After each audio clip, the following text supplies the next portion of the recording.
नमस्कार दोस्तों, मैं राजेश चौधरी पारस कैरियर इंस्टीट्यूट में आपका हार्दिक स्वागत करता हूं, अभिनंदन करता हूं।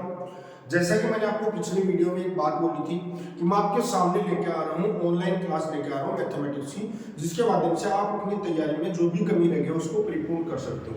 क्योंकि हमारी जो तैयारी है, जो भी बच्चे नहीं पहुंच पाते हैं उनके लिए हम क्या लेके आ रहे हैं कि ऑनलाइन यूट्यूब के माध्यम से हम बच्चों को फ्री में क्लास प्रोवाइड करवाएंगे, जिसमें आपको डेली का एक क्लास मिलेगा। आपको टॉपिक वाइज आपको सीक्वेंस से सारा सिलेबस कवर करवा दिया जाएगा एसएससी जीडी का एग्जाम होने से पहले। तो हम बात करते हैं, आज हम शुरुआत करते हैं, एक अपने नए टॉपिक की शुरुआत करते हैं, जिसके बाद में आपको बात करेंगे और टॉपिक को डीपली और गहराई से हम समझने की कोशिश करेंगे। आज हम बात करते हैं अपने नए टॉपिक की एचसीएफ। आज हम बात करते हैं अपने नए टॉपिक एचसीएफ की बात करते हैं। एचसीएफ हाईएस्ट कॉमन फैक्टर, इसका अपने पास हाईएस्ट कॉमन फैक्टर की हम बात करते हैं। हम एचसीएफ की बात करते हैं, हाईएस्ट कॉमन फैक्टर अपने पास क्या होता है। आपकी कोई भी संख्या दे रखी है, कम से कम कितनी संख्या होनी चाहिए? दो संख्या होनी चाहिए। जितनी भी आपके पास दो संख्या, तीन संख्या, लेकिन कम से कम दो होनी चाहिए। तो उनका अपना हाईएस्ट कॉमन फैक्टर, इसका मतलब उनका एक ऐसा वेक्टर लेना है हमको जो उन दोनों में कॉमन हो, और वो क्या होना चाहिए? हाईएस्ट होना चाहिए, यानी बड़े से बड़ा होना चाहिए। यानी यहाँ पे अपन इसकी डेफिनेशन को हम समझने की कोशिश करते हैं कि वह बड़ी से बड़ी संख्या, वह बड़ी से बड़ी संख्या, बड़ी से बड़ी संख्या जिसका दी गई संख्याओं में पूरा पूरा भाग जाता, जिसका दी गई संख्याओं में पूरा पूरा भाग जाता, दी गई संख्याओं में पूरा पूरा भाग जाता, संख्याओं में पूरा पूरा भाग जाता, कंप्लीटली डिवाइड कर पूरा पूरा भाग जाता, तो वह संख्या अपने पास क्या कहलाती है? एचसीएफ कहलाती है, उसका हाईएस्ट कॉमन फैक्टर कहलाता है।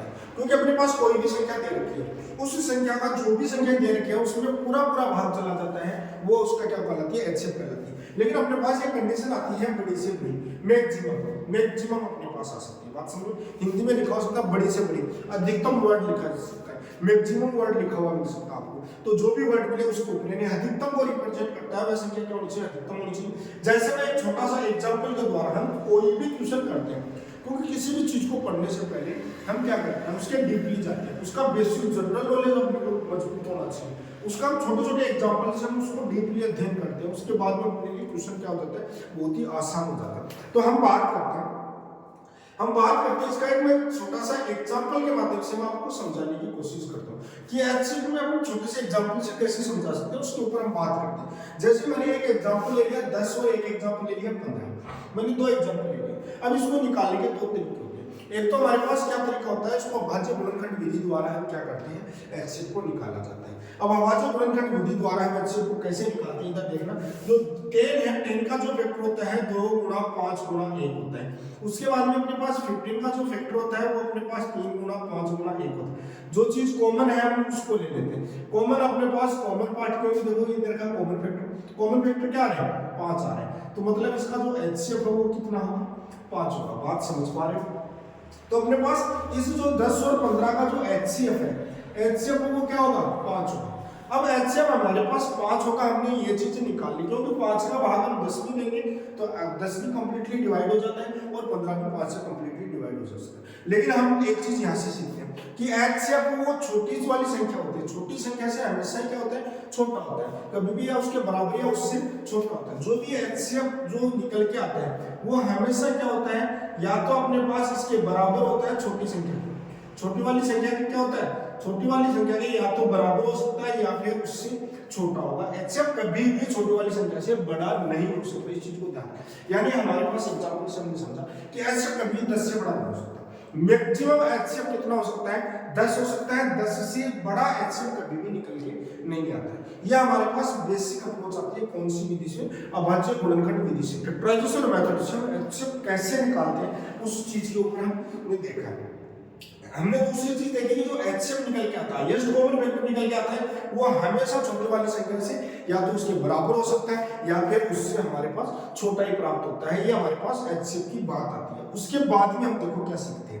उसके बाद में हम आगे समझने की कोशिश करते हैं कि एचसीएफ ऐसे निकालते हैं। बहुत से क्वेश्चन बड़े बड़े क्वेश्चन आते हैं, उनके वेक्टर करना बड़ा थोड़ा सा मुश्किल हो जाता है, टिपिकल काम हो जाता है। तो हम एचसीएफ के लिए एक अलग मेथड और देखेंगे।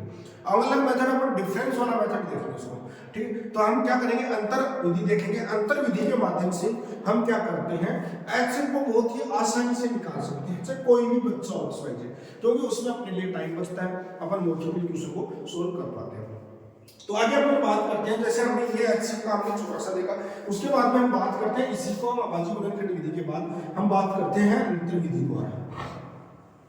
अंतर विधि द्वारा हम एचसीएफ को कैसे निकाला जाता है, इस चीज को हम समझने की कोशिश करना। हम सबसे पहले इन दोनों संख्याओं का क्या ले लेते हैं, अंतर लेते हैं। इन दोनों संख्याओं का क्या लेते हैं, अंतर। इन दोनों संख्याओं का अंतर अपने पास 15 में से 10 जाएगा, वो कितना आएगा, 5। अब इस 5 के बारे में हम चेक करते हैं कि 5 का भाग 10 में जा रहे हैं, 5 का भाग 15 में। जब 5 का भाग दोनों में जा रहा है तो हमारा एचसीएफ क्या निकल के आ जाएगा, यही हमारा एचसीएफ निकल जाएगा। बात समझ पा रहे हो? तो हम दो मेथड इसमें काम में लेते हैं। एक मेथड हम काम में लेते हैं, सबसे पहला मेथड हम काम में लेते हैं अभाज्य गुणनखंड विधि वाला। अभाज्य गुणनखंड विधि अपन काम में लेते हैं, गुणनखंड विधि काम में लेते हैं। दूसरा हम जो मेथड काम में लेते हैं वो अंतर विधि काम में लेते हैं। अंतर गुणनखंड विधि, अंतर और फिर गुणनखंड विधि, इसको काम में लेते हैं। इसको वैसे बोल देते हैं अंतर गुणनखंड विधि, वैसे अंतर विधि भी बोला जाता है इसको। तो हम ये दो मेथड काम में लेते हैं किसको निकालने के लिए, एचसीएफ। आपके पास कितनी बड़ी संख्या है उनका एचसीएफ बड़ा ही आसानी से हम निकाल सकते हैं, चाहे कितना भी बड़ा संख्या क्यों नहीं आती। जो अंतर विधि अपने पास आती है सबसे इंपॉर्टेंट अपने पास अंतर विधि है, जिसके माध्यम से हम एचसीएफ को बहुत ही आसानी से आसान भाषा में क्वेश्चन को सोल्व कर पाते हैं। बात समझ? तो हम बात करते हैं आगे, देखो कुछ एग्जांपल के ऊपर बात करते हैं कि एचसीएफ हम कैसे निकाल पाते हैं। आगे मैं और एग्जांपल लेता हूं, इधर देखिए। जो भी साथ साथ अपने वीडियो को देख रहे हैं वो चैनल को थोड़ा सा सब्सक्राइब कीजिए, शेयर कीजिए, ताकि और जो भी नए आपके पास वीडियो है आपके पास नोटिफिकेशन आपको मिलता रहेगा।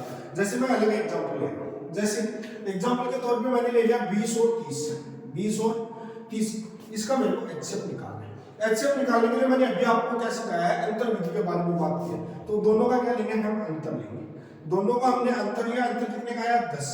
10 का हम चेक करेंगे 20 में भाग जा रहा है, 10 का 30 में भाग जा रहा है, इसका मतलब यही, इसका क्या निकल जाएगा, एचसीएफ निकल जाएगा। बात समझो? उसके बाद में हम एक दूसरा एग्जांपल की बात करते हैं। जैसे मैंने और एग्जांपल जैसे मैंने लिया, जैसे मैंने 20 और 35 लिया, 20 और 35 मैंने एचसीएफ लिया। थोड़ा सा समझने की कोशिश कीजिए, क्योंकि छोटे छोटे कॉन्सेप्ट हैं, कॉन्सेप्ट को समझना है, डेवलप करना है अपने को। किसी चीज को रट के हमको काम नहीं करना, क्योंकि जब तक हम क्वेश्चन को समझेंगे नहीं, बढ़िया डीपली नहीं समझेंगे, छोटे छोटे एग्जांपलों को हम गहराई से नहीं समझेंगे, तब तक हम क्वेश्चनों को ढंग से नहीं कर पाएंगे। तो आगे हम बात करते हैं इसका। तो हम अंतर विधि काम में लेते हैं, दोनों का अंतर लेंगे। अंतर हम लेंगे तो कितना आया, 15 आया। अंतर कितना आया, 15। अब देखो 15 का भाग है वो डिवाइड नहीं हो रहा, 20 15 से डिवाइड थोड़ी होता है, नहीं हो पाता। तो हम इसी कंडीशन में क्या किया जाए, हम ऐसी कंडीशन में इसको काम के इसके फैक्टर करेंगे। इसके फैक्टर क्या बनते हैं अपने पास, 3 और 5 बनते हैं। फैक्टर कितने बनते हैं, 3 और 5 बनते हैं। एक फैक्टर अपने पास 20 और 1 बन जाता है, समझ में? ठीक है, अपने पास ये फैक्टर बनते हैं। देखो 3 का भाग है, इसमें 20 में नहीं जा रहा, इसका मतलब ये इसका नहीं होगा। उसके बाद में हम 5 की बात कर रहे हैं, 5 का भाग 20 में जा रहा है, 5 का भाग 35 में भी जा रहा है, इसका मतलब दोनों में जा रहा है। इसका मतलब जो इसका जो एचसीएफ निकल के आएगा वो कितना आएगा, 5 निकल के आएगा। बात समझ पा रहे हो? बहुत ही छोटा सा प्यारा सा मेथड आपके सामने आता है, अंतर विधि से एचसीएफ ज्ञात करना। क्योंकि इस मेथड के माध्यम से हम कितना भी बड़ा क्वेश्चन नहीं हो, उस क्वेश्चन को बिल्कुल छोटे से प्रारूप में लेके जा सकते हैं। अब देखो इसको थोड़ा सा मैं डिटेल से आपको बताने की कोशिश करता हूँ। मैं बात करता हूँ 20 को क्या लिख सकता हूँ, 2 गुणा 2 गुणा 5 गुणा 1। उसके बाद में मैं बात करता हूँ 5, इसको 5 गुणा 7 गुणा 1। हमको क्या करना है, कॉमन फैक्टर हमको लेना है। कॉमन फैक्टर अपने पास क्या आ रहा है, कॉमन फैक्टर 5 आ रहा है और 1 आ रहा है, यानी हमारे पास जो इसका एचसीएफ निकल गया वो क्या है, 5 गुणा 1, बोले तो 5 ही निकल गया। तो अपने पास एचसीएफ यहाँ से भी 5 आता है, यहाँ से। लेकिन ये मेथड अपने पास बिल्कुल शॉर्टकट मेथड आ जाता है, जिसके माध्यम से हम बहुत ही आसानी से सिंपली क्वेश्चनों को सोल्व कर पाते हैं। समझ पा रहे हो? आगे हम देखो और क्वेश्चन लेते हैं, साथ साथ क्वेश्चनों को नोट करते जाइए और अपने क्वेश्चनों को आगे बढ़ाते जाइए, ताकि हमारे जो भी अपने पास कोई समस्या है तो उन समस्याओं में अपना सॉल्यूशन मिलता रहे। क्योंकि छोटे छोटे कॉन्सेप्ट से ही हम सीखते हैं, कुछ भी रखने की जरूरत नहीं है। जैसे एक एग्जांपल मैं एग्जांपल ले रहा हूँ 923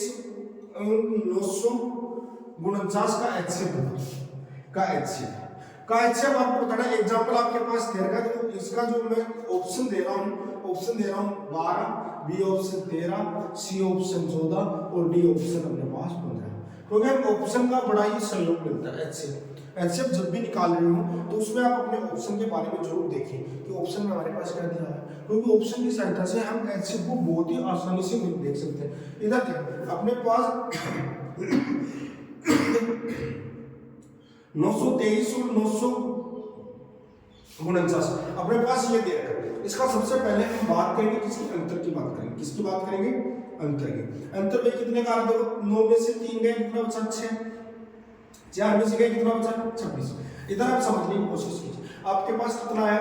26 आया। 26 आया, मेरे को एक छोटी सी चीज बता, कभी भी सम संख्या का विषम संख्या में भाग जा सकता है क्या? कभी भी। याद रखिएगा कि कभी भी विषम संख्या में सम संख्या का, कभी भी विषम संख्या, कभी भी विषम संख्या बोले तो ओड नंबर और विषम संख्या में सम संख्या का भाग नहीं जाता। सम संख्या का भाग सम संख्या का भाग नहीं जाता, नहीं जाता। याद रखिए कभी भी सम संख्या इवन नंबर, कभी भी ऑड नंबर में इवन नंबर का भाग नहीं जाता है। इसका मतलब 26 तो इसका एचसीएफ होना ही नहीं है, इवन। इसके हम फैक्टर करेंगे, इसके फैक्टर 2 है और 13 हो जाएगा, 2 और 13। 2 तो इवन नंबर हो गया, रिजेक्ट हो गया, क्योंकि इवन नंबर का कभी भी ऑड नंबर में डिवाइड नहीं होता है, तो टेंशन नहीं। उसके बाद में 13 का डिवाइड होना है, क्योंकि 13 का ऑप्शन नहीं है।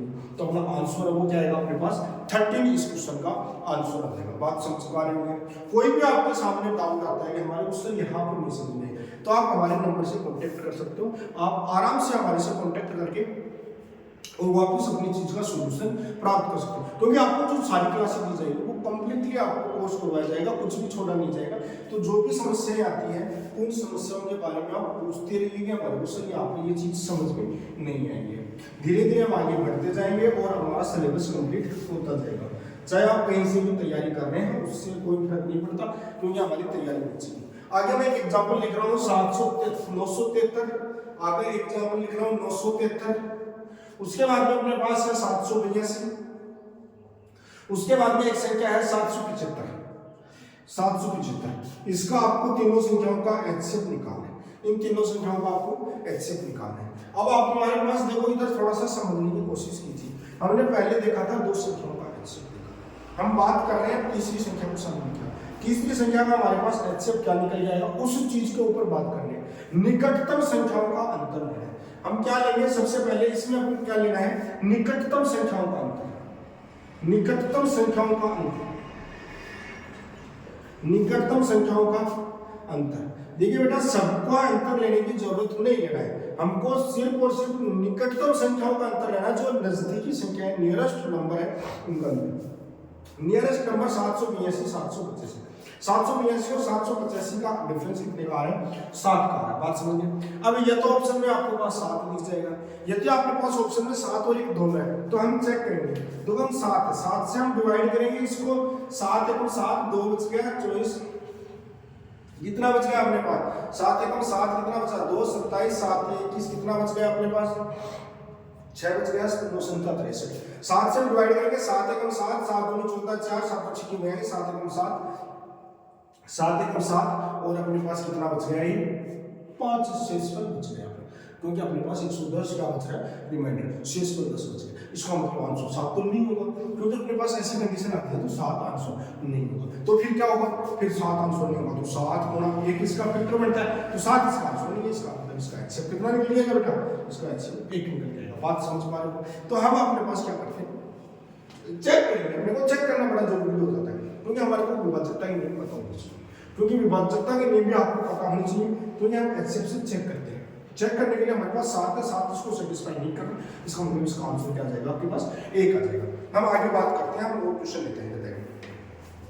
अब आगे क्वेश्चन हम लेते हैं, आगे एग्जांपल नंबर, आगे वाला एग्जांपल लेते हैं। थोड़ा थोड़ा साथ साथ समझते जाइए, आपके पास सारे क्वेश्चनों का सॉल्यूशन आपको मिल जाएगा।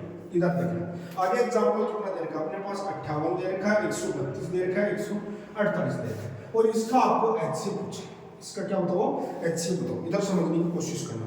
हम इसका एचसीएफ निकालने के लिए क्या करेंगे, थोड़ा सा धीरे धीरे समझने की कोशिश कीजिए। हमारे पास मैंने अभी बोला कि निकटतम संख्याओं का अंतर लेना है, तो निकटतम संख्या इसमें अपने पास ये बनती है। इन दोनों का अंतर लेंगे, अपने पास क्या आएगा? 16 आएगा। अंतर कितने का आएगा? 16 का डिफरेंस है।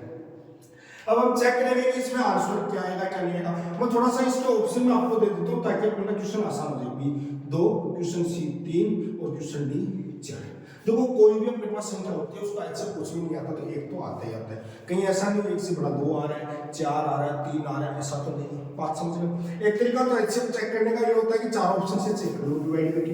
एक तरीका तो हमारे पास ये होता है कि 4 ऑप्शन हम चेक कर लेते हैं डिवाइड करके कि 1 का डिवाइड तो सब में होना है, 2 का डिवाइड दोनों सम संख्या है होना है, 3 का डिवाइड हमको नहीं होना है क्योंकि अपने पास देखो इसमें 3 भी है इसमें नहीं हो रहा है। उसके बाद में 4 का डिवाइड चेक कर लेंगे। तो 4 का डिवाइड चेक करेंगे तो कितना आएगा, 4 × 4 18, 4 × 4 18, 18 में इसका डिवाइड नहीं होगा, इसका मतलब 4 नहीं होगा। आंसर इसका क्या आएगा, 2 आएगा क्योंकि सम संख्या है तो आंसर क्या आएगा 2 आएगा। लेकिन अब थोड़ा सा समझने की कोशिश करने इसके। अब इसमें ऐसे समझेंगे इसके फैक्टर क्या हो सकते हैं, 4 × 4 हो सकता है।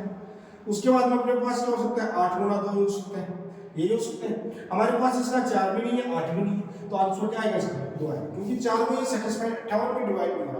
वो आपको भाजकता का नियम पता होना चाहिए। 4 की टेबल में नहीं आ रहा है इसका मतलब इसका 4 नहीं होगा, 4 नहीं तो इसका आंसर क्या आएगा 2 कंफर्म होगा, 1 नहीं होगा क्योंकि आपके पास ये सारी संख्या क्या है, सम संख्या, इवन नंबर। जब सारे नंबर आपके पास इवन होते हैं तो हम आराम से ऐसे क्वेश्चनों को सोल्व कर सकते हैं। तो जो भी मैंने आपको पढ़ाया आज एक छोटा सा मैंने आपको अप्रोच सिखाया है जिसके माध्यम से हमने कोशिश की आपको एचसीएफ को बिल्कुल ही शॉर्ट मेथड में करवाने की।